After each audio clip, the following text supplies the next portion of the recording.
Сәлеметсіздер ме? Каналға қош келдіңіздер. Бүгін біз сіздермен осы доллар гүлін егеміз. Міне өздеріңіз көріп тұрсаңыздар, мына доллар гүлі өте үлкен горшокқа отырғызылған. Бір қателік. Қараңыздар, тек осындай үш-ақ тер алынып жатыр. Міне бұл жаңадан өскен.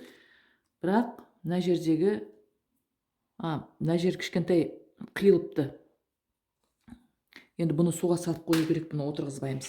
Енді мына 3 түйір тал гүлді біз қазір алып басқа ыдысқа отырғызатын боламыз. Ең бірінші біздің осы доллар гүлін өсірудегі қыз-келіншектердің жіберіп жатқан қателігі ол осы ыдысында. Міне мынау ыдыста бұл дұрыс өспей, өскін бермейді. Өйткені ол мынау ыдысын тамырымен, үлкен картошка тамырымен толтыра алмайды. Ол мен әр өзімнің осы доллар гүлі туралы видеомда айтып отырамын.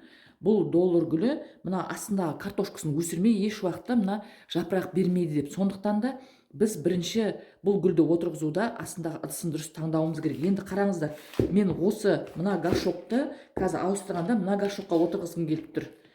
Тіпті бұдан да кішілеу горшокқа отырғызсақ та болады. Менде ондай горшок болмай қалды. Сондықтан да мен осындай кіші горшокке отырғызамын. Астында дренажный тесіктері бар, бұл жақсы. Қазір енді біз осы доллар гүлін отырғызатын боламыз. Мен мынаның астына мынандай пенопласт саламын. Егер де дренаж болмаса, дренаж салсаңыздар да болады. Ол міндетті түрде, өйткені ол мына астындағы суды ұстамас үшін. Міне енді салдық. Енді қазір топырағы қандай болу керек, мен сіздерге соны көрсететін боламын. Енді топырағы өздеріңіз көріп тұрсаңыздар, бір доллар гүлінің топырағы өте жеңіл болу керек. Мынау 10% міне вермикулит. Бұл топырақты өте жеңіл қылып тұрады, борпылдақ қылып. Одан кейін древесный уголь міндетті түрде, бұл барлығы да гүлдер дүкенінде сатылады. Содан кейін мынандай торф. Одан кейін перлит. Бұл перлит гүлге құйған суды, бұл өзінің бойына артық сіңіріп алып отырады, артық суды. Содан кейін теравета топырақ, сосын шамалы мен мынандай майда дренажды астына салмай, осы топырағына қосып жібергім келіп тұр. Қазір енді осы топырақты біз дайындаймыз. Бұл доллар гүлі суарғанда жұрттарға айтып жатыр, қалай суарамыз, неше күнде суарамыз деп. Менің көбінесе менің осы YouTube каналымдағы видеоларымның көбісі осы доллар гүліне арналады. Қалай суару керек, қандай топырақ дайындалу керек, қалай егу керек, соның барлығын мен сонда айтып көрсетіп шыққанмын. Содан көрсеңіздер болады осы менің каналымда. Мынау древесный угольді мысалға біз доллар гүлінің тамырын кесіп, я бір жапырақтарын кескен уақытта активированный уголь болмай қалған жағдайда осы ағаш көмірін залалсыздандыру үшін майдалап сол жеріне сеуіп жіберсеңіздер, ол залалсызданып, ешқандай жаңағы инфекция ештеңе түсірмейтін болады. Енді гүлімізді көрейік. Топырағы дұрыс емес. Бұл жаңағы далаға, бұл мен айтып кетейінші, мынау топырақ, универсальный топырақтың өзінде екі түрлі болады. Үйдегі өсіретін үй гүлдеріне арналған топырақ универсальный болады, сосын дала гүлдеріне арналған, бау-бақшаға арналған универсальный топырақ болады. Соны шатастырып алмаңыздар. Енді мына жерде сондай даладағы өсіретін гүлдерге арналған топырақ болу керек. Мынау, міне көрсеңіздер, ешқандай ішінде қоспа жоқ. Сонан кейін де бұл гүлдің тамыры өсе алмай, тамыры демала алмай, осылай болып тұрады. Енді қазір көрейік, тамыры қандай екен.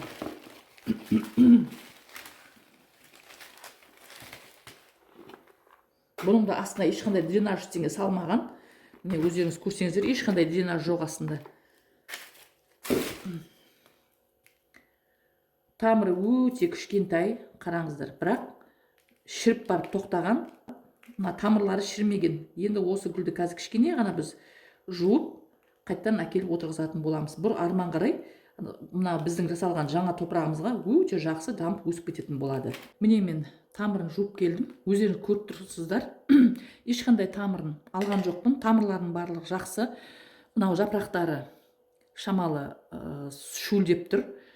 Сосын шаң болып тұр екен, бәрін жудым жақсылап.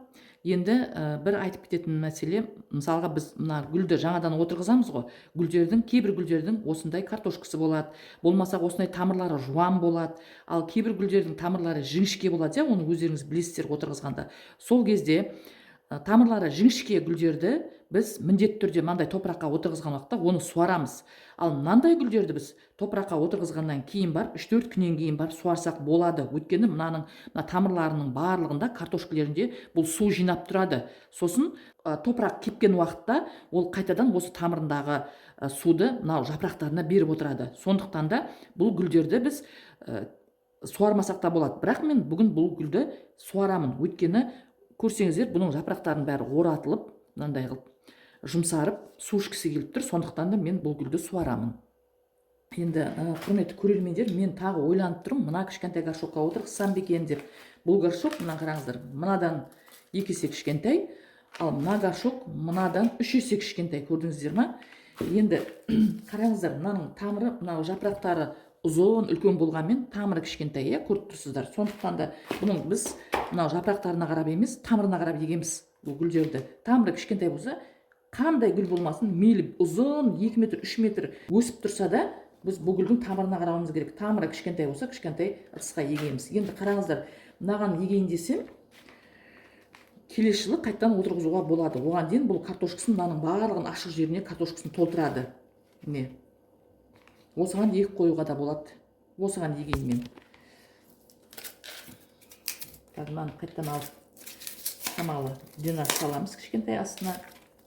Сосын міндетті түрде қадағалаңыздар. Құйған суларыңыз гүлге астындағы ыдысына ағып кету керек бірден. Оны қайдан білеміз? Оның топырағы жеңіл болса, су бірден төмен қарай ағып кетеді. Топырақта тұрып қалмайды. Ал егер тұрып қалса топырақта, ол кезде гүлдеріңіз міндетті түрде тамыры шірейді гүлдеріңіздің.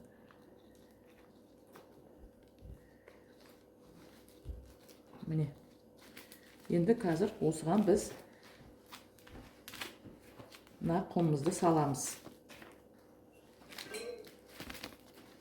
Сосын бұл доллар гүлін еккенде мынау картошкасы ең астына егіліп кетпеу керек. Бет жағында ғана тұру керек, көрініп, сол ауамен демалып тұру керек. Сол кезде барып бұл жақсы өсетін болады.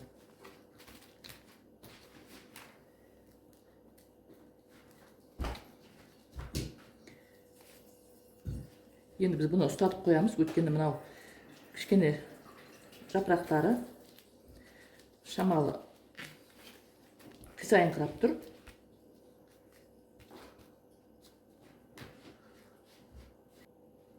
Міне енді гүлімізді біз егіп болдық. Көрсеңіздер, қазір мен сіздерге мынау экранға сыймай тұр. Қазір былайырақ түсіріп көрсетемін. Енді бізде жарты литр су, тұнған жылы су. Бұл доллар гүліне міндетті түрде жылы су болу керек. Бұл жылыны жақсы көреді. Сосын өздеріңіз білетіндей циркон. Егер де карневин болатын болса, тамырына карневин сеуіп жіберсеңіздер болады. Міне, 2 тамшы. Негізі 1 литрге 4 тамшы циркон, 2 литр, жарты литрге 2 тамшы циркон. Ұмытпаңыздар. Цирконды сосын көп салып жіберуге болмайды, цирконды тамызуға. Енді бұл цирконды жақсылап көпіртеміз. Бұл көпірген сайын мен әр видеомда айтып жүрмін, цирконның күші арта береді деп. Сосын ол жақсы араласады көпірген уақытта. Енді гүлімізге құямыз. Міне көрдіңіздер ма? Су бірден ағып кетіп жатыр астына. Қазір мына топырақ отырады, сол кезде картошкасы бетіне шығады. Енді бұл цирконды біз мынандай су бүркішке құйып, су ағып жатыр. Көрдіңіздер ғой. Міне. Негізі осылай болу керек барлық гүлдерде де. Енді пульверизатормен, су бүркішпен өстіп. Міне, енді бүркіп шығамыз. Жапырағынан су аққанша осылай бүркейміз. Міне, енді бұны күн түспейтін жарықтау жерге апарып қоямыз. Міне, мынау біздің гүліміз. Сіздерде доллар гүлдеріңіз өспей тұрса, осы көктем мезгілін пайдаланып егіп алсаңыздар болады. Бірақ негізі бұл доллар гүлін жыл 12 айда еге береді. Бұны көктем мезгілі, күз мезгілі деп қарамайды. Егерде доллар гүлдеріңіз дұрыс өспей тұрса, тамырын ашып, қыс болсын, қарай берсеңіздер болады. Ашып, сосын қайттан егесіздер. Иә. Менің видеом егер де сіздерге пайдалы болса, лайк басып комментарий жаза отырыңыздар. Сіздермен болған бақыт, сау саламаттан болыңыздар.